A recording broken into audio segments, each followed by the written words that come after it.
É fundamental que o engenheiro conheça muito bem a jurisprudência dos tribunais de conta para saber como é que se faz um aditivo, para saber como é que se coloca um preço novo que não está previsto em um item de projeto e por aí vai. É um universo gigantesco de assuntos e de questões que precisam ser monitoradas.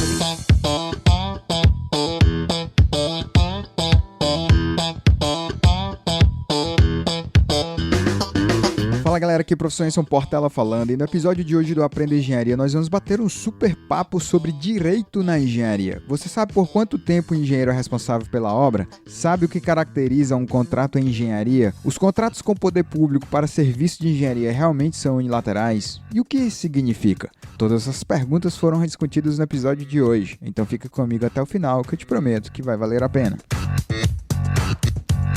E para a gravação desse podcast eu tenho aqui comigo na mesa o Cairo Braga. Fala galera, hoje a gente tá aqui para um papo, a gente pode dizer que é politicamente correto. E o Daniel Lima. Prefere que eu te chame de Daniel Lima ou Araújo? Prefiro Daniel Lima. Meus cumprimentos aí a todos. Obrigado pelo convite. Daniel, eu vou começar esse podcast com uma pergunta que eu diria que é até um pouco pessoal. Ao longo da minha vida, eu sempre projetei e fiz projetos de estruturas de concreto armado e protegido, principalmente estruturas altas tipo prédio. Mas uma coisa que nunca ficou clara, confesso para você, é qual que é o meu nível de responsabilidade civil diante de um projeto que eu faço. Eu já ouvi muita conversa de muita gente falando que o engenheiro ele é responsável por até 5 anos de uma dada edificação, mas eu confesso para ti que eu não sei ao certo qual é esse nível de responsabilidade que eu tenho. É realmente 5 anos? Eu vou até estender minha pergunta. Pensa, por exemplo, aqui no engenheiro de obra. Por quanto tempo o engenheiro lá que executou a obra ele é responsável por uma dada edificação ou uma estrutura qualquer, né? Vamos extrapolar isso. Imagina, seja ela privada, seja ela pública. Qual é o nível de responsabilidade ao longo do tempo que eu, enquanto engenheiro, tenho sobre um dado projeto ou uma obra que eu executei? Tá, vamos lá então. A responsabilidade do engenheiro, Enson, ela se dá de 2 modos, normalmente em qualquer tipo de obra, seja ela pública ou privada. Normalmente, pelo menos essa é a configuração padrão com a qual eu lido e acredito que a maioria dos profissionais do segmento também, existe um engenheiro ou uma empresa de engenharia ou uma equipe de engenheiros que projeta a obra, faz todo o projeto, como você mesmo falou aí, projeto estrutural, concreto e tudo mais. E existem aqueles que executam a obra. São responsabilidades diferentes, porém os 2 lados de uma mesma moeda. O engenheiro que projetou a obra, ele é responsável pela solidez do projeto, pela confiabilidade do projeto, pelo fato dele ter sido feito e elaborado em observância às normas técnicas aplicáveis àquele tipo de disciplina com a qual ele trabalhou e para a qual ele preparou o projeto. E tem uma RT vinculada àquele projeto. Então, se por qualquer motivo o projeto tem alguma falha, algum erro, apresentar algum problema, a responsabilidade dele está diretamente vinculada a esse problema de projeto, independentemente do fato de a obra ter sido executada conforme o projeto. Então, imaginemos o seguinte, o sujeito fez uma estrutura em que um pilar foi calculado de maneira errada, ele foi subdimensionado. E, num primeiro momento, ou imediatamente após a conclusão da obra ou da estrutura, não se identificou aquele problema a olho nu. Imaginemos, portanto, que aquela falha só seja identificável muito tempo após a obra ficar pronta. 2, 3, 5 ou até mais anos. E aí, em função da carga sobre o pilar, em determinado momento ficar muito grande, verifica-se a falha. A estrutura começa a rachar e tudo mais e, eventualmente, em alguns casos, até colapsar. Em sendo identificado pela perícia técnica de engenharia que aquela falha se deu por um erro de projeto, o projetista vai responder. E isso é independente do tempo, né? Pode ser com 5, 10, 15 anos, o cara ainda é o responsável, né? Porque eu te falo isso porque as conversas que eu tenho no meu meio, existe uma crença, e talvez agora eu posso dizer até existe uma confusão das pessoas acharem que a gente é responsável por 5 anos. Então não é isso. Não, tá errado. Não é verdade. A questão dos 5 anos é o outro lado da moeda, que eu mencionei ainda há pouco. Diz respeito à construção, propriamente dita. Ou seja, não é que uma obra, seja ela feita de qualquer maneira ou em desacordo com as normas técnicas, passados os 5 anos, aí eu estou isento de qualquer responsabilidade. Não é assim. Se ela foi, imaginemos imaginemos a seguinte situação, ela foi toda feita dentro dos padrões exigidos pelas boas práticas de engenharia, o projeto está correto. Foi executado por um outro engenheiro ou outro grupo de engenheiros com uma ART de construção, de execução da obra. Esses que executaram a obra, esses que construíram a obra, são responsáveis pela solidez, pela qualidade, pela segurança do empreendimento por até 5 anos. Isso sim. A partir do 5º ano, eventuais desgastes, eventuais problemas ou reformas que o imóvel exija já serão uma decorrência do decurso do tempo, da passagem do tempo e do desgaste natural que aquela estrutura normalmente passa. Então, aí sim não vai haver mais a garantia, mas o projetista, em ele tendo sido o responsável por um problema estrutural em decorrência de um erro de projeto, ele responde sim, independentemente do tempo. Ele vai responder, inclusive, a partir da ocorrência do dano. Então, como não existe ainda o dano, não se conta sequer o prazo prescricional. Um prazo indenizatório, por exemplo, de natureza civil, ele é de 3 anos, mas é de 3 anos contado do fato. O fato danoso, no caso, seria o surgimento do problema estrutural, entendeu? Daniel, no caso aqui de engenharia, né, seja projeto, seja obra ou qualquer outra coisa, a gente sempre vai seguir as normas da BNT, né, nossas NBRs aqui. Quem trabalha, no meu caso, por exemplo, com um projeto, vai ter lá a NBR 6118, a NBR 6120, a NBR 6122, 6123, enfim, tem lá uma série de códigos, né, normativos que a gente segue para fazer os nossos projetos.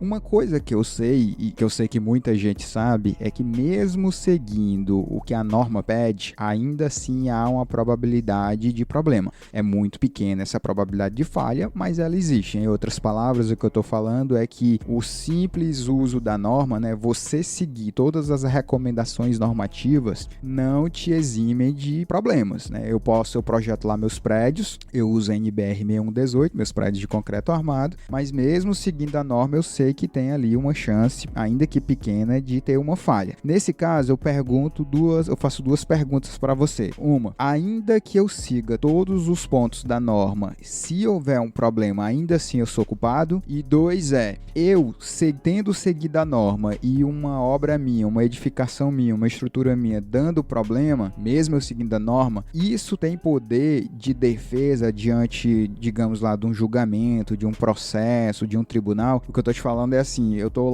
projetei o meu prédio, por uma razão do destino caiu, mas ficou provado lá que eu realmente segui a norma. Isso pode me eximir da culpa no sentido de, vamos dizer assim, isso pode me inocentar? Eu posso usar isso como defesa? Sim, ele estará muito bem protegido diante de uma situação dessa. Se ele comprovar que o seu projeto foi todo preparado dentro das normas, mas ainda assim surgiu numa excepcionalidade, houve um problema, ele consegue, ao demonstrar isso, ele consegue se livrar de uma atribuição de culpa, de uma atribuição de responsabilidade. Eu imagino assim, talvez a comparação não seja das melhores, mas poderíamos, feitas as devidas adaptações, comparar com a questão do trabalho do médico. O médico, ele faz o seu trabalho de acordo com as boas práticas de medicina, mas quando ele vai operar alguns pacientes, com a maioria ocorre tudo tranquilo, mas alguns vêm a falecer na mesa de operação. E isso não quer dizer que ele seja culpado, porque aquilo dali é um risco inerente à atividade, é um risco inerente ao problema. E uma vez ele tendo demonstrado que agiu segundo as boas práticas da medicina, ele não terá cometido um erro médico. Assim como o engenheiro também, uma vez tendo demonstrado que agiu conforme as normas da sua profissão, ele também vai estar muito bem protegido, terá argumentos muito bons para se livrar de uma eventual condenação, de uma atribuição de responsabilidade civil desse tipo. E eu acho que isso realmente faz todo sentido, né? Porque, vou dar um exemplo, lembra daquele edifício, talvez você não lembre, né? Porque você não é engenheiro, não acompanha, mas em janeiro de 2011 caiu um edifício lá em Belém, despencou, tava finalizando a fachada e ele foi ao chão.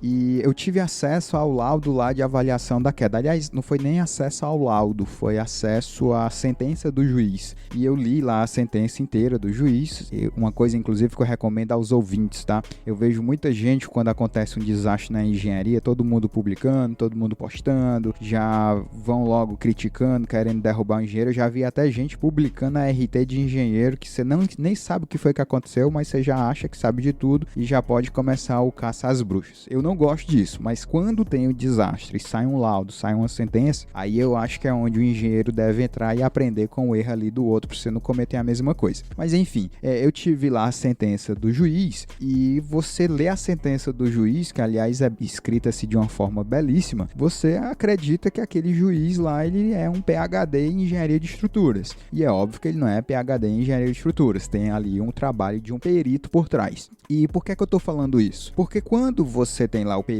perito trabalhando, ele vai exatamente usar as normas, né? Todos os conceitos que o perito vai usar para poder avaliar o trabalho, o projeto do engenheiro, ele vai ter que seguir as mesmas normas. Então, um perito, ele vai avaliar lá um dado projeto de um cara, ele vai pegar a NBR correspondente, que em teoria deve ser a mesma NBR que o engenheiro utilizou para poder fazer seu projeto, né? Sim. Daniel, você falou aí sobre a questão dos 5 anos, né? Tipo, sei lá, aconteceu um problema depois de 5 anos, o cara foi lá e identificou que o problema não era no projeto. Depois disso, porque teoricamente, se é 5 anos para a construção e o problema não foi de projeto, teoricamente ele tem sido na construção. E depois de 5 anos, você não pode avaliar de fato se foi a construção ou não, devido ao desgaste da estrutura. É essa a lógica por trás? Você até pode avaliar se é o seguinte, existe uma outra coisa dentro da questão da responsabilidade civil que é chamada de vício oculto. O que é isso? Pode ser que o construtor ele tenha executado um projeto que estava 100% ok e durante os 5 anos da garantia a obra não apresentou nenhum problema. Mas depois dos 5 anos começou a aparecer algum tipo de defeito, algum tipo de intercorrência dentro da obra que identificou-se que se deve a, por exemplo, a um material que tenha sido utilizado na execução da obra, na construção, que não seja apropriado, que seja de péssima qualidade, ou já que você falou, Enzo, do prédio lá de Belém, né? Eu lembro daquele do Rio, que também desabou, que era até de um deputado, da construção de um deputado. O do cara que usou a areia da praia, né? Exato, usou a areia da praia. Então, assim, suponhamos que aquele prédio já tenha passado da garantia de 5 anos. Pelo fato dele ter um vício oculto, que era oculto para quem era o dono dos apartamentos, eles não tinham como avaliar isso. Existindo esse vício oculto, que é a utilização do material inapropriado para a construção, ele responde, o construtor, não o projetista, responde mesmo após os 5 anos, porque o vício oculto apareceu somente depois disso. Mas se não, ele fez tudo correto, ele fez tudo dentro das normas e passaram-se os 5 anos, a garantia ela se esvai.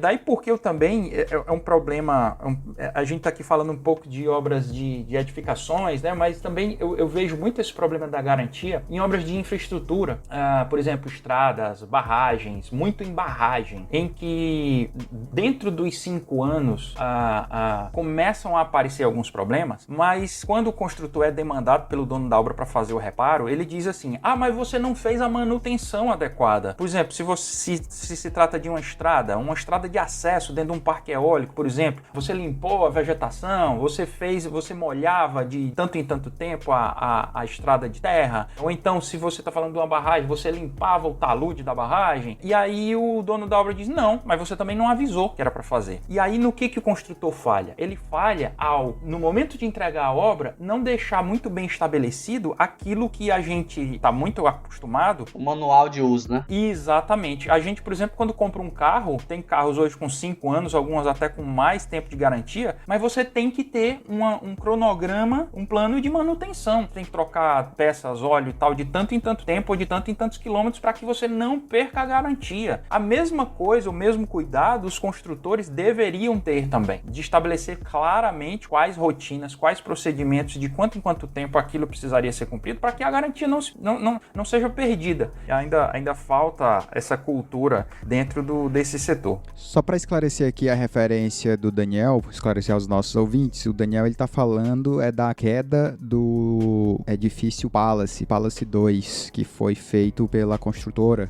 do Sérgio Naia, que era engenheiro e era deputado, tá? Palace 2 aí, para quem for mais curioso, só googar aí que você vai ver lá o que foi que aconteceu. Mas eu te adianto que parte do edifício caiu e depois ficou comprovado que foi utilizada a areia lá da praia para poder fazer o concreto. Daniel, a gente sempre pede aqui para os nossos convidados, dar um espaço, na verdade, para o nosso convidado falar um pouco de si, o que é que já fez, conta aí pra gente um pouco da tua biografia, até pra gente tentar aqui criar algum nível de empatia com um dos nossos ouvintes contigo. Eu sei que você é advogado, que você é um cara que trabalha com a parte de contratos, mas fala mais aí um pouco pra gente do que é que você já aprontou e do que é que você tá aprontando. Joia. Bem, eu sou, como já dito, sou advogado, né? Eu sou nascido e criado aqui em Fortaleza, onde me formei na Universidade Federal, ainda lá pelo ano de 2001. E praticamente desde o início da minha trajetória profissional, eu trabalhei voltado para esse segmento da engenharia,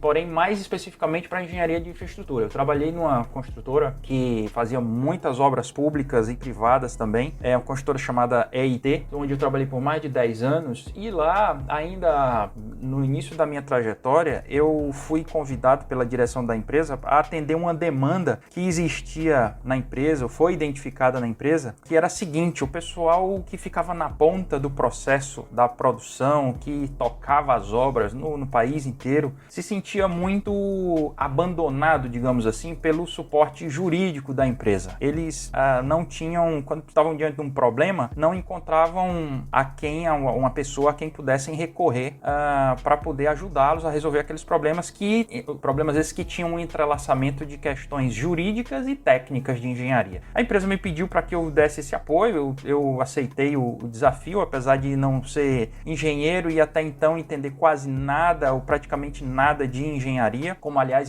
hoje ainda entendo muito pouco, mas já entendo um bocadinho, pelo menos para conversar com os engenheiros. E aí, lá pelo ano de 2005, 2006, eu comecei essa tarefa, esse trabalho. Me afastei um pouco dessa rotina de fórum, de fazer petição, e passei a percorrer e a acompanhar bem de perto o que acontecia nas obras e ajudar o pessoal da engenharia a resolver problemas de natureza contratual, legal, negocial, que giravam em torno desse universo das obras de infraestrutura. E assim, embora não seja um caminho que não tivesse sido planejado por mim, acabou que eu fiquei muito mergulhado nesse setor, nessa atividade, onde tive contato com muitos tipos de obra, muitos profissionais, muitos engenheiros, excelentes profissionais, e vi o quanto eu precisava aprender do setor, do segmento da engenharia, pelo menos para poder conversar e debater os problemas com o pessoal que estava na linha de frente, que estava em campo. E isso também demandou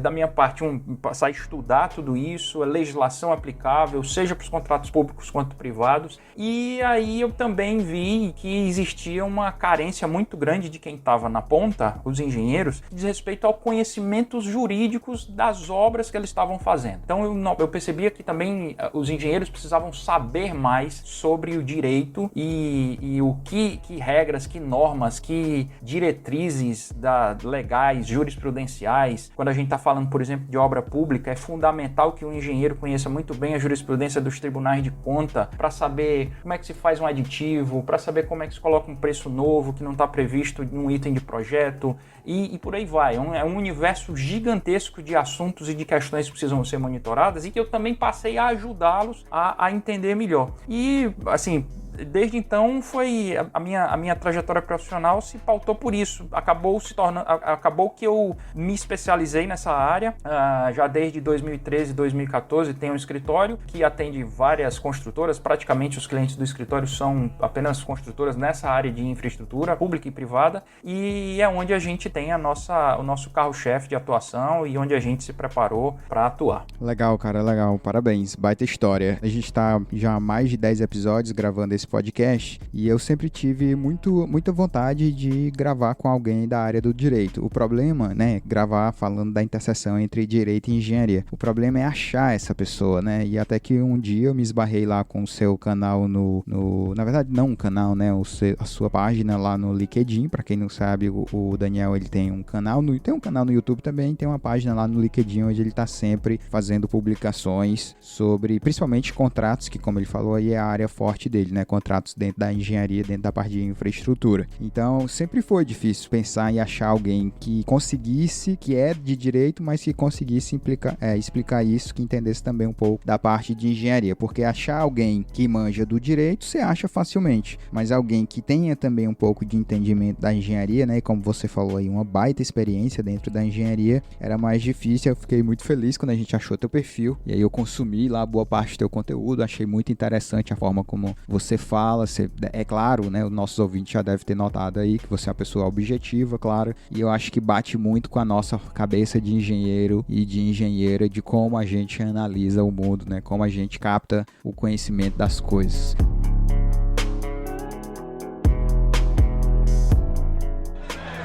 I will not give my life for Joffrey's murder, and I know I'll get no justice here, so I will let the gods decide my fate.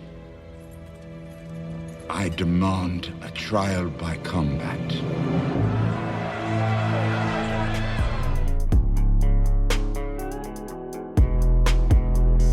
Eu vou aproveitar aqui o gancho de que eu tô já te elogiando, né, que você é um cara que explica bem, e vou te pedir para você explicar um pouco mais sobre algumas, digamos assim, sopa de letrinhas que existem dentro do direito, né? Eu acho até que a gente precisa fazer esses esclarecimentos de alguns termos. Bem, nós temos lá, por exemplo, a Lei 8.666, que é a Lei de Licitações, né, que a gente fala que é uma lei. Nós temos também o Decreto 9412, o Decreto 9412, que foi publicado em junho de 2018 pelo então presidente, que na época ainda era o Michel Temer, que esse decreto ele corrigiu lá os valores de modalidades de licitação, né? Então você tem um decreto. Além disso, nós ainda temos os artigos constitucionais, nós temos as medidas provisórias, né, as MPs, nós temos lá as PECs, né, é uma proposta de emenda constitucional, na verdade é melhor até dizer emendas constitucionais. Então você vê que é literalmente uma sopa de letras na cabeça da gente, né, MP, PEC, EC, lei, decreto, enfim. Eu pediria que tu explicasse pra gente qual que é a hierarquia desses termos e por que existem tantos termos assim, o que significa cada um. Eu sei que eu tô te pedindo algo pra você explicar em pouquíssimos minutos, é algo até difícil, né, mas tenta dar um vislumbre pra gente do que significa tanta coisa diferente. Perfeito, boa pergunta, Enson. De fato, as pessoas têm uma dificuldade de entender isso se não passaram por um curso de direito ou alguma faculdade, porque a gente só consegue ter isso mais claro quando a gente estuda um pouco mais profundamente o assunto. É uma pena, aliás, que a gente não estude pelo menos conceitos elementares a respeito disso no segundo grau, na escola, até para que a gente exerça melhor nossos direitos, conheça como é que funciona o Estado, o sistema jurídico. Mas vamos lá, esse é um assunto um pouco extenso, mas eu vou tentar resumir aqui para vocês, rapidamente. O sistema jurídico, ele é organizado já há bastante tempo, poderíamos dizer que há mais de um século, que se instituiu e consolidou essa tradição, ou esse paradigma, digamos assim, dele ser organizado de forma piramidal. O que isso quer dizer? Quer dizer que as normas jurídicas, ou o sistema jurídico, ele é composto de normas que são escalonadas, ou seja, umas têm prevalência sobre as outras. A norma fundamental, ou aquela norma primeira de qualquer país, é a Constituição Federal, e é a que fica no topo da pirâmide, portanto. Então, a gente poderia até fazer uma comparação que a Constituição Federal está para um país, assim como uma convenção de condomínio está para um condomínio. Tudo que vem depois deriva dessa norma, ou seja, a Constituição Federal é onde estão os princípios básicos de direito, os direitos fundamentais que toda pessoa física ou jurídica possui, e também, inclusive, a forma como as outras leis poderão ser produzidas, a forma com que elas se darão, quem tem poder para fazer o quê, e assim sucessivamente. E aí, trazendo aqui para a nossa área e aproveitando o exemplo que você citou, na Constituição Federal, por exemplo, é onde está estabelecido que a União Federal é o ente da federação competente para legislar sobre licitações e contratos. Uma lei ordinária, ou seja, que seja aprovada por maioria simples do Congresso Nacional. E aí, em função disso, nós temos a Lei 8666. A Lei 8666, por sua vez, prevê que os preços, as faixas de valor de contratação para as modalidades podem ser reguladas através de um decreto. E o decreto, ele não é o decreto do Executivo. O decreto, ele é um ato unilateral unilateral do presidente da República. Por isso que esse decreto que você mencionou pôde ser editado e tem eficácia. Por quê? Porque ele deriva de uma lei que tem a sua previsão de que ele pode ser instituído dessa forma e com esse conteúdo. Lei essa que, por sua vez, tem uma previsão numa norma hierarquicamente superior, que é a Constituição Federal. De forma que todas as leis e todas as normas infraconstitucionais, digamos assim, elas precisam se adequar ao que diz a norma superior, seja em termos de forma como a lei ou a norma precisa ser produzida, seja em relação ao conteúdo que essa norma terá. Daí porque a gente ouve falar em determinada lei foi julgada inconstitucional. O que isso significa? É que o conteúdo da norma ou a forma como a norma foi produzida se deu de forma inconstitucional. Ela contraria o que está na Constituição Federal. Assim como um decreto pode ser ilegal, porque ele extrapola os poderes que foram dados pela lei.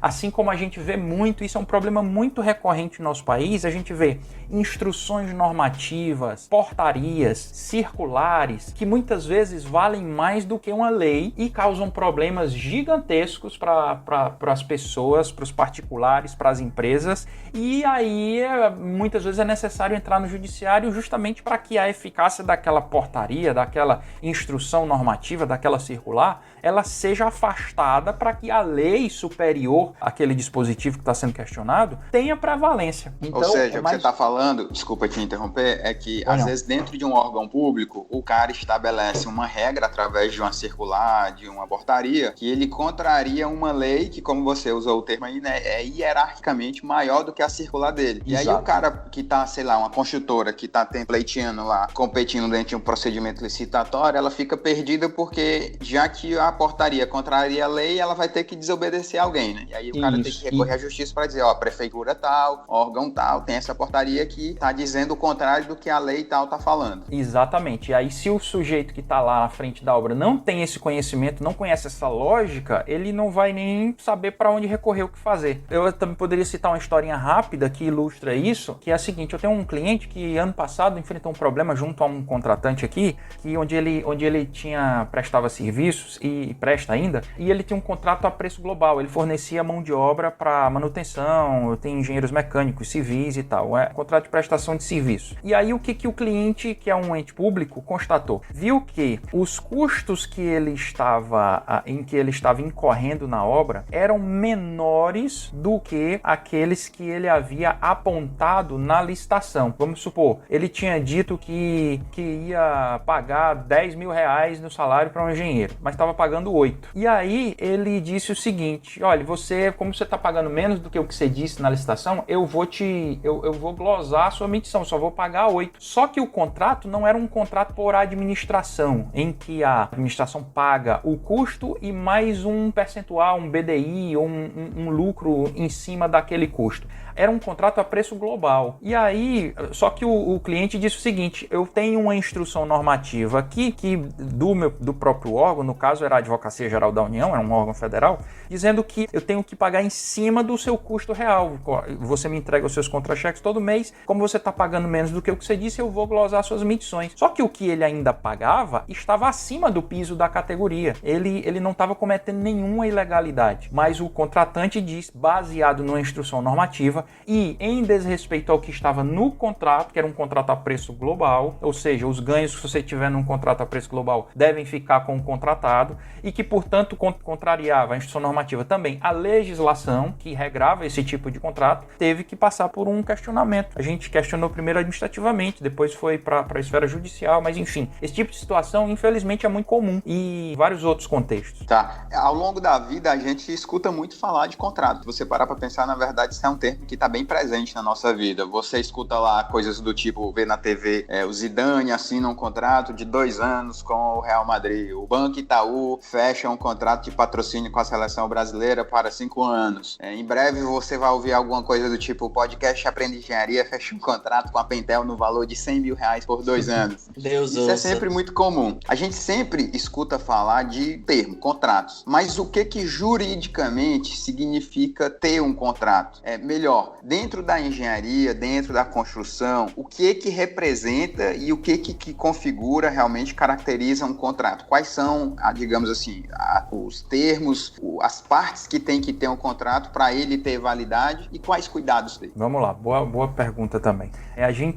Um contrato, numa síntese bem apertada, a gente poderia definir como um acordo de vontades que faz lei entre as partes e que, portanto, ele pode ser exigido, o seu cumprimento ele é exigível, inclusive judicialmente. Eu posso forçar o outro lado, um dos lados contratantes, se eu sou um dos lados, o outro lado não cumpriu, eu posso exigir judicialmente que o outro lado cumpra a sua parte, caso eu tenha cumprido a minha parte, a parte que me cabia primeiro, tá? Então o contrato, em síntese, é esse acordo de vontades exigível e vinculante entre duas ou mais partes. O papel que a gente assina é um equívoco muito comum, que a gente assina, às vezes com contratante contratado, às vezes com duas testemunhas.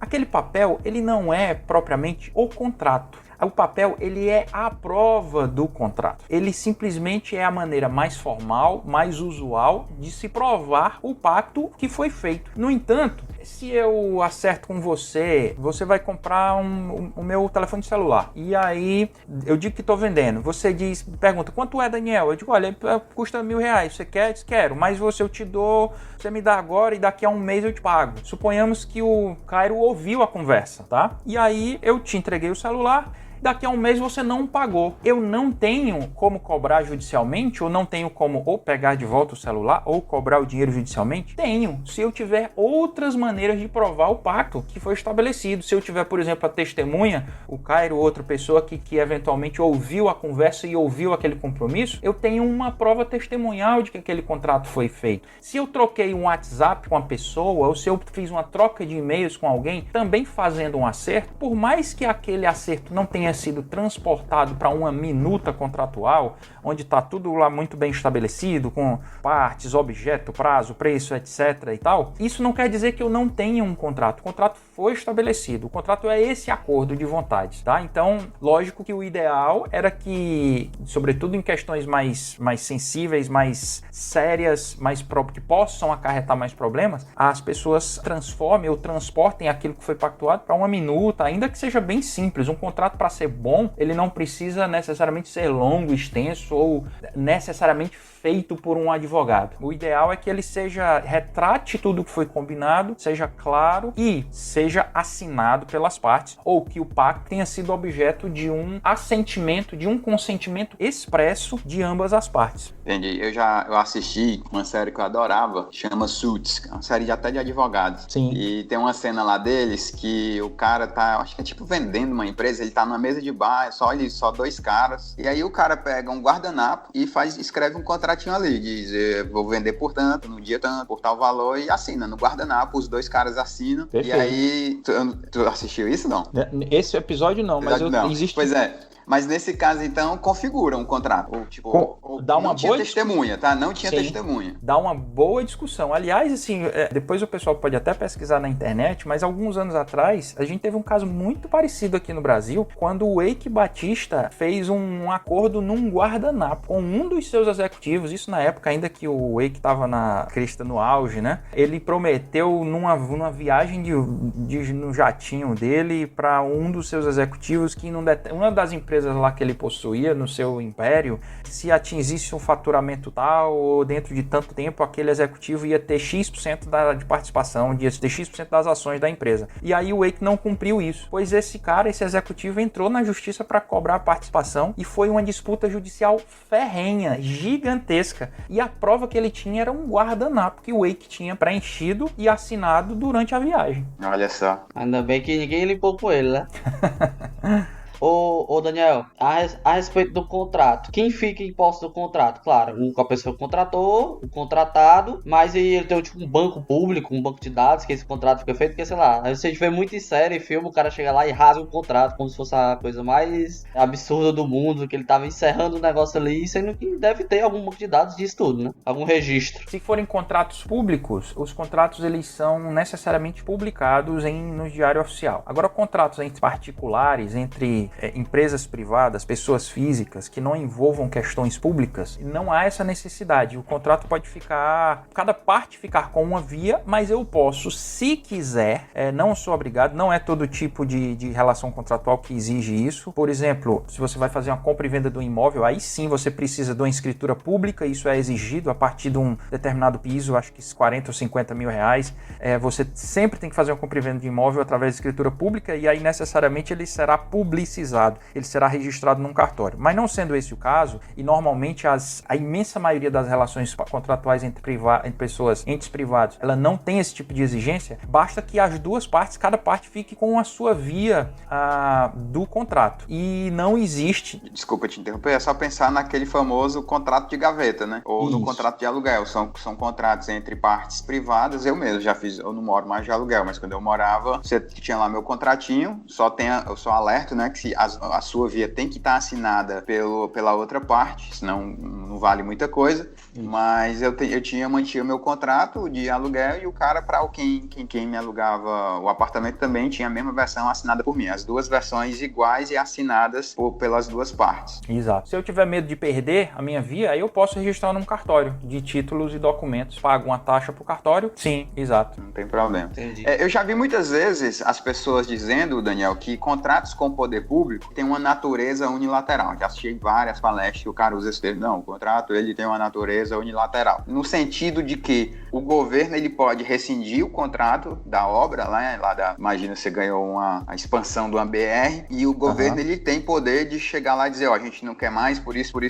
Mas o particular ele não tem esse direito. Isso realmente é verdade? Quando é que a construtora poderia rescindir o contrato? Qual é a situação que a construtora tem direito de rescindir um contrato com um poder público lá de uma obra? Vamos lá. Isso é verdade em parte. Diferentemente dos contratos entre particulares, onde se presume ou se busca uma paridade, um equilíbrio entre os dois lados contratantes, entre contratante e contratado, quando a gente fala de contratos públicos regidos pela Lei de Licitações e Contratos, a contratação ela é feita depois de um procedimento licitatório. Óbvio, o contratado só vai participar do contrato porque lá na largada de todo o processo ele quis se submeter, ele quis oferecer um preço e se submeter às regras de contratação com o poder público. Uma vez ele sendo vitorioso e assinando o contrato, ele deve saber, e isso é uma das coisas que é importantíssimo todo engenheiro que trabalha com obra pública saber, dentre tantas outras coisas que outras as questões jurídicas que são importantes conhecer, que ele está submetido a uma série de especificidades. Dentre elas, o fato de que a administração pública contratante, ela tem diversas prerrogativas unilaterais. Ela pode fazer modificações unilaterais no contrato, até um determinado montante, até 25%, se ele quiser aumentar ou diminuir o escopo da contratação, se for uma construção, se for em reforma, em até 50%. Somente se passar disso para menos, por exemplo, se for uma redução maior do que 25% ou maior do que 50%, ele precisa do consentimento do contratado, porque aí será uma redução muito significativa. Mas existem uma série de prerrogativas, inclusive para rescindir o contrato, que podem ser exercidas de maneira unilateral. Elas estão regradas praticamente todas, ou quase todas, no artigo 78 da Lei 8666. No entanto, existem situações em que o particular, o contratado, pode também fazer ou promover a rescisão do contrato de forma unilateral. Por exemplo, quando ele está sofrendo um atraso de pagamento superior a 90 dias.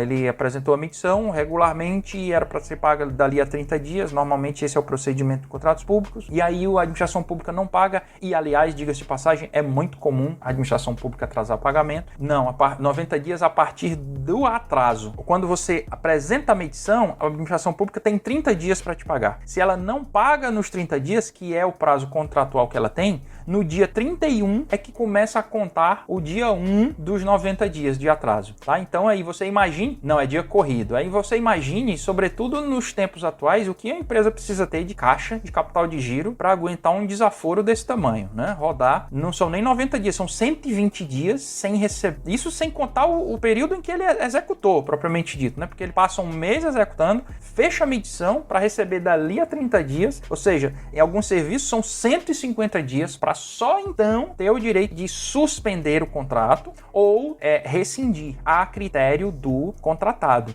Outra situação também é quando há uma suspensão das obras por prazo superior a 120 dias. Esses 120 dias podem ser contínuos ou não, tá? Se houver paralisações sucessivas que passem dos 120 dias, também o contratado de forma unilateral pode suspender ou rescindir o contrato. Outra coisa é não liberação da área, do local da obra, onde vai ser executada a obra. É muito comum em obras, sobretudo em obra pública, ocorrer atrasos em função de desapropriações que não são feitas, interferências com rede elétrica, com rede de água e esgoto, fibra ótica, cabo de fibra ótica, que são geridos por terceiros na imensa maioria das vezes, atrasam muito a obra. E aí, se essa liberação, que normalmente fica a cargo da administração pública, não ocorrer, o contratado também pode rescindir unilateralmente. Assim como também diante de eventos de caso fortuito e força maior. A gente poderia falar muito sobre isso, mas um exemplo que a gente está vivendo agora é a pandemia do coronavírus. Ela se caracteriza como um evento de força maior, é um evento imprevisto que impactou totalmente um monte de gente, um monte de obra, tem um monte de obra parada ou produzindo muito menos do que podia produzir. E aí, se o contratado se vê prejudicado em função disso, ele pode também informar a rescisão contratual. Então, assim, isso, tem muitas hipóteses para serem tratadas. Legal.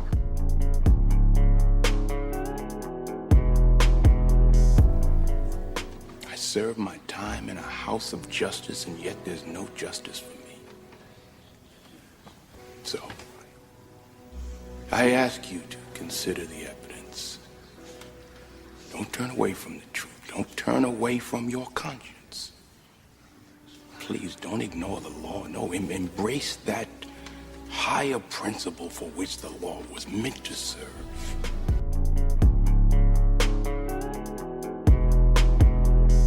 Você falou que quando você estava se apresentando, você tinha dito pra gente que é especialista em administração contratual de obras. O que é que isso significa exatamente, né? Você até deu uma pincelada lá do que você já faz, mas o que faz um advogado que trabalha com administração contratual? Por que eu, construtora, posso precisar de um e qual que é a atividade que é feita aí? Porque o contrato, ele é um organismo vivo. O papel que ele é assinado e que normalmente é motivo de alegria, de festa para os dois lados, tanto para o contratante que vai ter a sua obra finalmente construída, quanto para o contratado que vai trabalhar e está com a expectativa de faturar e ganhar dinheiro, ele não tem uma existência estática no tempo ali.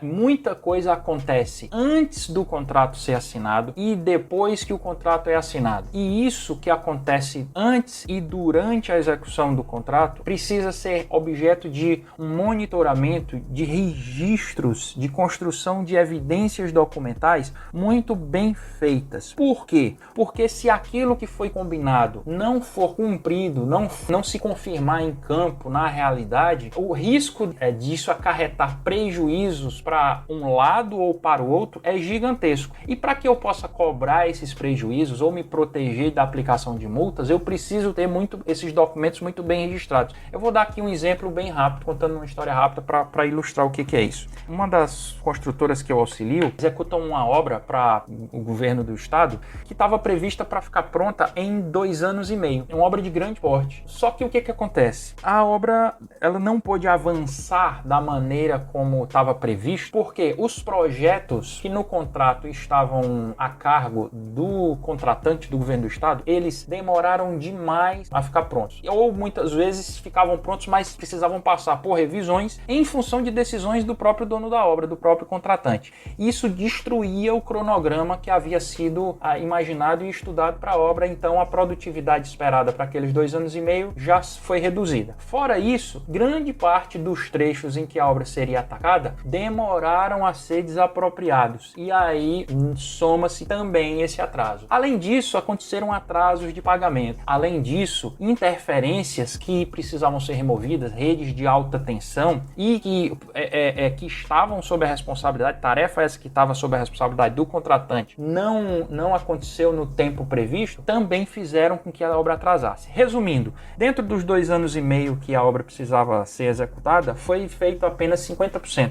E ela passou por diversos aditivos de prazo. E hoje ela há pouco tempo ela encerrou com quase o dobro do tempo previsto, com praticamente 5 anos ao invés dos 2 anos e meio. Você imagine o seguinte, quando a empresa entrou na licitação, ela imaginava que teria uma produtividade das suas patrulhas, com seus equipamentos, com seu pessoal, que seria X e que seria apropriada para concluir tudo dentro dos 2 anos e meio. E mais do que isso, ela dimensionou e contratou todo um indireto, toda a administração local, gerente de contrato, engenheiros de produção, de planejamento, segurança do trabalho, equipe de apoio, topografia e tal, que fica na estrutura indireta, para ficar apenas por 2 anos e meio. Mas eles ficaram por 5. Todo esse custo, quem vai pagar? Esse custo tem que pagar quem deu causa ao atraso da obra. Então, para que você possa justificar um pleito ou uma ação judicial visando a fazer com que a parte responsável por isso pague o dano, o prejuízo que efetivamente causou a um dos contratantes, é preciso que registros documentais sejam muito bem feitos durante a execução do contrato, na época em que os fatos ocorrem. Vou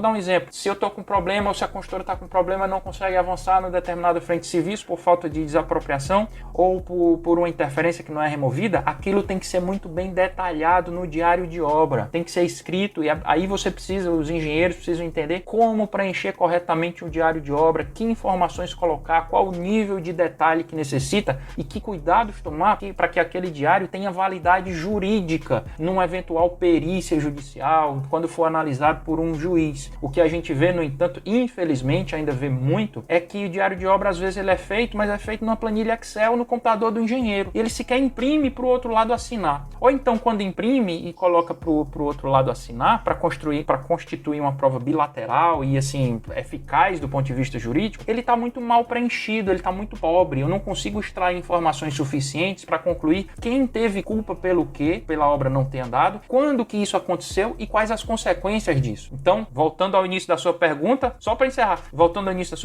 é isso que um advogado que trabalha com administração contratual, e aliás, não só advogados, engenheiros também que trabalham com administração contratual cuidam. É desses registros que precisam ser feitos durante o contrato para contar a história da obra, quando isso for necessário para apurar a responsabilidade. No caso aí você falou que o camarada tem que dar para outra parte assinar, mas quem que é essa outra parte? É o fiscal? Em contratos públicos, a fiscalização. A fiscalização é designada no ato, junto com a ordem de serviço, deve ser editada uma portaria, isso tudo está previsto na lei de licitações e contratos, nomeando a fiscalização. Esses fiscais têm que assinar. No caso de contratos privados, é o dono da obra, o contratante, ou então quem ele designar para ser o supervisor da obra, isso, o engenheiro responsável que faz o acompanhamento. Normalmente, o ideal é que isso esteja regrado no contrato. Você falando aí do negócio do diário de obra, é um negócio que eu me identifico bastante, porque como estagiário foi uma coisa que eu fiz muito, e era basicamente assim, não tinha nem de instrução de detalhe de como devia ser feito, era mais para um controle interno da empresa do que de fato uma resguarda jurídica do que eventualmente pudesse acontecer. É isso mesmo, acontece muito isso, Caio. E assim, por isso que esse foi um dos motivos de eu começar a trazer esse conteúdo aí que a gente está compartilhando na internet, porque eu vejo que o nível de desconhecimento que muitos profissionais da engenharia têm com relação a conceitos básicos do direito para poderem trabalhar melhor ainda é muito grande. E mesmo nas redes sociais ainda há uma carência muito grande desse tipo de conteúdo. E assim, são muitos detalhes que a gente precisa saber para poder não comer mosca, né? Como se diz popularmente. Às vezes o sujeito é surpreendido porque não pode exigir um determinado direito, porque ele não soube a maneira correta de produzir a prova quando o problema aconteceu. Deixou de escrever uma carta e de protocolar a carta, ou deixou de enviar um e-mail, deixou de escrever no diário de obra corretamente como é que ele deveria registrar aquela informação. E por isso que é importante a gente tá num mundo em que a especialização, né, a gente é cada vez mais demandado a ser muito especialista numa determinada área, mas a gente precisa também saber um mínimo das outras disciplinas para poder trabalhar bem, né? Eu sempre digo isso. Você tem que ter teu nicho, trabalhar no seu nicho, mas tem que saber fazer as outras coisas ali, o mínimo das outras áreas também. Exatamente. Ainda falando aqui um pouco de contrato público, eu tenho uma curiosidade que eu acredito que muitos ouvintes também têm. Nós sabemos que aditivos de obras públicas, eles não podem superar 25% do valor lá do contrato. Mas não é incomum, digamos assim, no Brasil, você encontrar obras com aditivos que às vezes chega ao dobro, às vezes até o triplo desse valor. Talvez, assim, o caso mais emblemático e ilustrativo que a gente tenha seja o estádio Mané Garrincha, né, lá de Brasília, Estádio Nacional Mané Garrincha, que a reforma foi estimada na época 600, quase 700 milhões de reais, e ele acabou custando 1,6 bilhões, mais de praticamente quase 100%, né? Aliás, mais de 100% de aditivo, de aumento, né, do valor que inicialmente foi estabelecido. Por que esse tipo de coisa acontece? Como é que se consegue justificar isso na prática e ter as assinaturas, passar lá nos órgãos públicos? Explica pra gente, do ponto de vista do direito mesmo, o que é a existência do aditivo, por que tem e por que nos contratos públicos a gente consegue ainda achar, até com certa frequência, essas aberrações que vão contra o que a própria lei diz. Eu acho que nós vamos precisar ficar mais outra hora só para eu responder essa pergunta. Mas vamos tentar resumir aqui. Porque esse é um debate que é uma pergunta que gera respostas que puxam outros debates que são bem densos e bem interessantes. Mas a primeira coisa, antes de responder sua pergunta propriamente dita, por que isso acontece na origem? Na origem, isso não é uma avaliação só minha, mas é de quem vê isso há mais de 15 anos, mas eu conversando com diversos amigos engenheiros, eles têm um entendimento parecido, que é o seguinte: a origem do problema se dá na péssima qualidade dos projetos que são licitados. O projeto que vai para a rua, para ser objeto de uma licitação, normalmente é um projeto básico, mas ele não cumpre as exigências que estão lá, que são feitas pela BNT, pelos CONFEA, CREA, ETSAL e tudo mais, de tudo que um projeto básico deveria conter. E aí, quando o projeto executivo vai ser desenvolvido, se identificam uma série de deficiências, de falhas, de erros e de correções de itens de serviço que precisariam estar incluídos e não estão. E aí, como o particular não pode fazer uma coisa se não é um contrato a preço global, né? Isso aí daria um outro debate. Mas se é um contrato a preços unitários, que é o tipo de contratação clássica com o poder público, ele não pode executar uma coisa e não receber. Então, ele precisa fazer um aditivo, porém, como você bem observou, limitado a 25%. Mas por que esses 25% eles são ultrapassados? Ele é ultrapassado, esse teto, às vezes. Olha, assim, analisar caso a caso, para mim, é difícil. Por exemplo, no caso vamos já falar um pouco do caso do Mané Garrincha, mas o que eu tenho a dizer de início existe um gatilho dado, um permissivo do Tribunal de Contas da União, que autoriza a decisão, o acórdão 219, salvo engano, 219 de 1999, que estabelece 6 critérios, 6 premissas que devem ser atendidas diante de um contrato, para que uma única vez, e em sendo atendidos esses 6 critérios cumulativamente, os 25% possam ser ultrapassados. Por exemplo, às vezes está faltando um pedacinho, um rabo de obra para você concluir tudo, e seria muito mais penoso, muito mais demorado, muito mais custoso fazer toda uma licitação para você fazer apenas um pouquinho a mais, tá? E o Tribunal de Contas admite que isso aconteça, mas esses critérios têm que ser atendidos. No entanto, na prática, somam-se uma série de fatores e aí nós não podemos deixar de fora, inclusive a hipótese da má-fé, em que projetos são feitos de maneira mal feita, justamente esperando que durante a execução da obra se façam ajustes que vão se tornar favoráveis para a construtora e eventualmente para pessoas dos órgãos contratantes. A Lava Jato, que a gente viu aí recentemente, escancarou essa realidade para o mundo inteiro ver, né? E ninguém pode esquecer disso. Então, assim, muito disso que foi feito, dessas irregularidades, foram, por exemplo, no caso de obras da Copa do Mundo, que é o caso do Mané Garrincha, e obras para as Olimpíadas, enfrentaram esse tipo de problema e, em tese, deveriam ter sido, como acontece em muitas obras, a obra deveria ter sido paralisada. Se você vai fazer aditivo maior que 25%, para e faz outra contratação e verifica quem foi o responsável por cometer esse erro de orçar uma obra ou de planejar ou projetar uma obra que não bate com o custo real que ela está tendo. Porém, a gente tinha prazos para atender. A gente tinha uma Copa do Mundo que aconteceu em 2014 e a Olimpíada em 2016, e aí, digamos assim, a vergonha, entre aspas, né, o caos que aquilo iria ocasionar, caso a estrutura não ficasse pronta, seria muito maior. Então, vai deixando, vai passando. Isso não quer dizer que, num momento posterior, que nem sempre isso não quer dizer que seja um momento eficaz, o Ministério Público atua querendo cobrar, em busca de cobrar responsabilidades por quem cometeu essas ilegalidades de ultrapassar esses limites sem que estivessem diante dos permissivos legais. Tribunais de contas atuam, e multas são aplicadas, assim, existe toda uma história para além das notícias de jornal que a gente tem acesso, que acontece nos bastidores e que às vezes acabam em pizza e às vezes acabam em punições bem severas. Então, assim, o fato de não poder haver o aditivo não quer dizer que não aconteça. Acontece, mas aí a gente pode estar diante, voltando ao começo da nossa conversa, diante de um contrato ou de um aditivo ilegal. Ou seja, foi feito o aditivo, o contrato faz lei entre as partes, mas ele está em desacordo com a lei, está em desacordo com a jurisprudência do TCU. Então aí, os órgãos de controle, tribunais de contas, Ministério Público, ou mesmo os cidadãos podem entrar com ação popular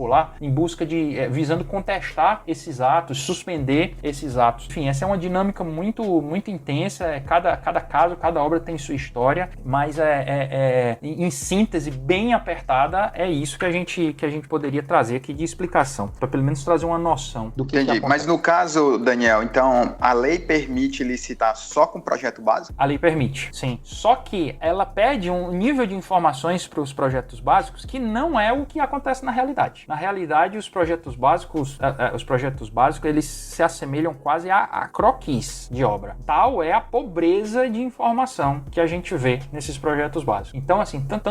Interessante, eu não sabia. Eu sempre achei que a licitação já era com o projeto executivo. Sempre tive isso em mente. Na realidade, assim, isso daria também um assunto para muita conversa, mas o ideal era que, assim como acontece em outras culturas ou em outros estados mais maduros, digamos assim, a gente parasse para planejar por mais tempo antes de começar. Outros estados que você diz, né? Não outros estados da federação, outros países, isso, né? Outros países, exatamente, outros países.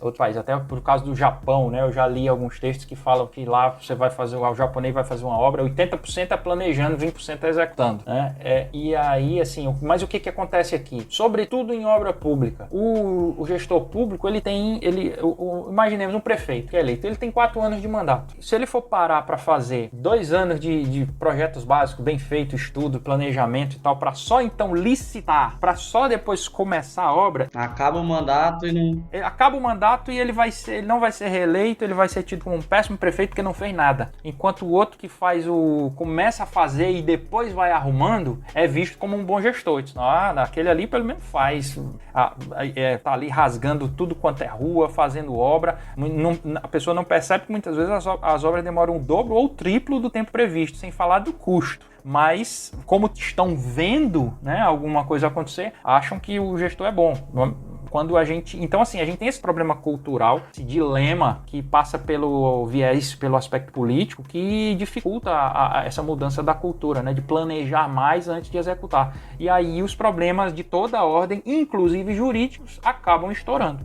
Daniel, o que é que você recomendaria para os nossos ouvintes que gostaram aí dessa área, principalmente aos nossos ouvintes engenheiros, e que queria aprender um pouco mais sobre esse mundo da interseção entre a engenharia e o direito, principalmente essa parte de contratos? O que é que você recomenda de canais, de livros, alguma página específica na web, um perfil? Eu sei que recomende aí seu canal e tal, mas fala pra gente aí o que é que você diria que é um bom conteúdo pra gente aprender um pouco mais. Joia. Bem, a respeito de leituras, tá? Eu recomendaria 2 livros que eu gosto bastante. Um deles chama Direito e Infraestrutura, que é um livro que tem vários temas relacionados ao direito na engenharia, obras de infraestrutura. É um livro com vários autores e que é coordenado pelo Leonardo Toledo. Salvo engano, ele é da editora Saraiva. E também um livro para quem atua mais na área de obras públicas, licitações e contratos públicos, uma obra chamada Obras Públicas, do ministro do TCU, Valmir Campelo.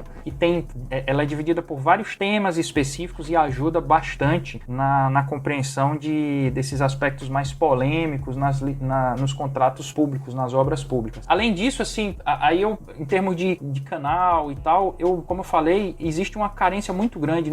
Praticamente não existe conteúdo desse tipo na internet. Lacuna essa que eu tenho tentado suprir através do meu canal, e aí eu deixo aí o convite não só para o pessoal assistir o material que a gente já postou, mas também sugerir sugerir ou pedir outros temas que queiram que a gente aborde, que é o canal, o meu perfil pessoal no LinkedIn, né, Daniel Lima, o Daniel Araújo Lima,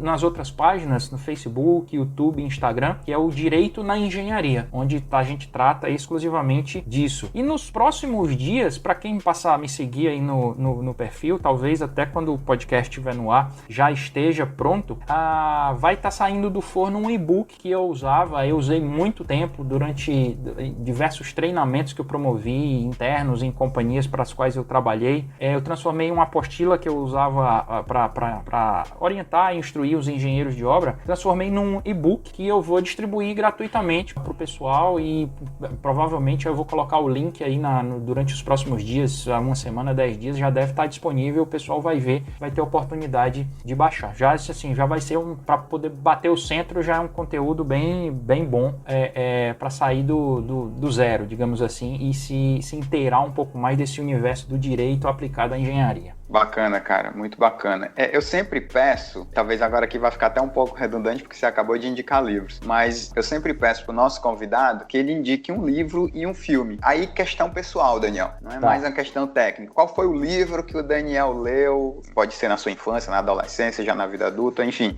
que te marcou e que você recomendaria as pessoas lerem, e um filme que a gente poderia classificar assim, está entre os seus filmes preferidos? Vamos lá, livro. Vou recomendar um livro que eu sempre recomendo para todo amigo, todo mundo assim, que eu conheço, vale a pena. É um livro escrito para negócios, ele não é um livro de direito para engenharia, é um livro para negócios em geral, mas que assim, marcou profundamente a minha vida, não só profissional, e me ajudou imensamente em termos profissionais e pessoais, inclusive diante assim, de dificuldades pessoais que eu atravessei, que é o livro do Jim Collins, chamado Empresas Feitas para Vencer. Jim Collins é um ex-professor de Stanford, do curso de negócios, né, da Business School, e assim, é um livro fantástico, uma pesquisa que ele fez sobre o que ele identificou em empresas, entidades, pessoas que atingiram a excelência naquilo que fazem. É um livro de leitura agradabilíssima, com muitos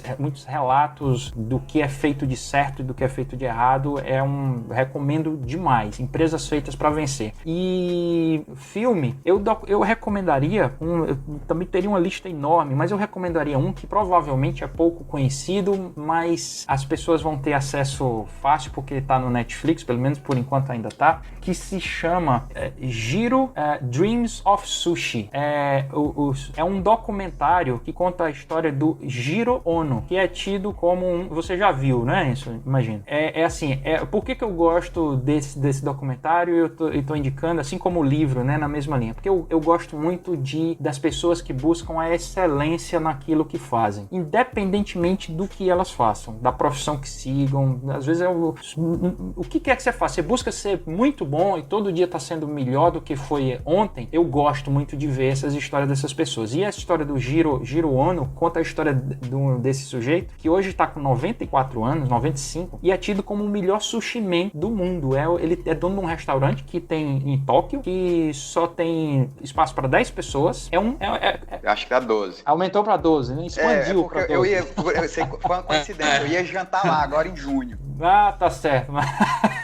O jantar dele é mais ou menos $350, tá, à noite. E aí já vem o menu todo decidido. Bebida não incluída. Bebida não incluída. $350 que você paga. Isso. E é como o Daniel falou, eu acho que é isso mesmo, 10, 12 pessoas, é um número bem selecionado. Não tem banheiro dentro, se você quiser ir no banheiro tem que sair. Então você vê os anos, as décadas que ele levou para fazer o melhor sushi do mundo. E às vezes a gente acha que vê um tutorial no YouTube de meia hora e acha que aprendeu a fazer sushi. Não é assim.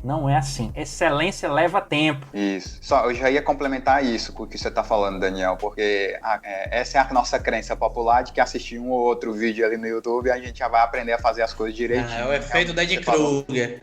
Exato, do episódio lá de marketing, né?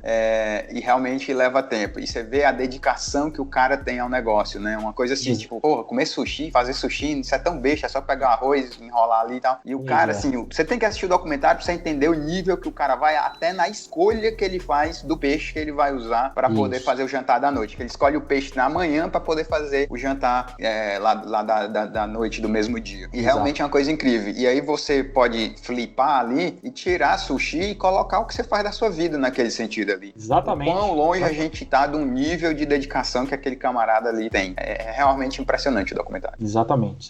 É inspirador. Inspirador. Boa, é inspirador. Essa é a palavra. Daniel, eu te agradeço demais, cara, pelo seu tempo aí, pela sua gentileza de estar aqui. A gente tá gravando num domingo de manhã e eu realmente fico muito agradecido aí por todo o conhecimento que você passou pra gente. E muito obrigado aí. Imagina, prazer foi meu, eu que agradeço o convite.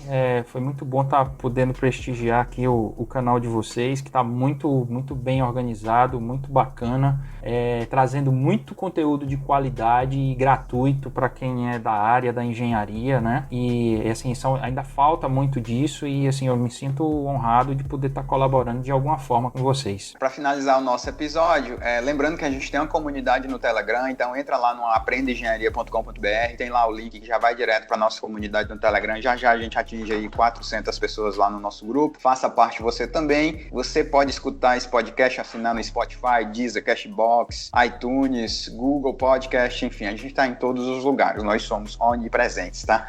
Brincadeiras à parte, obrigado aí pelo seu tempo, fica com a gente e até o próximo episódio. Valeu, pessoal. Valeu, um abraço.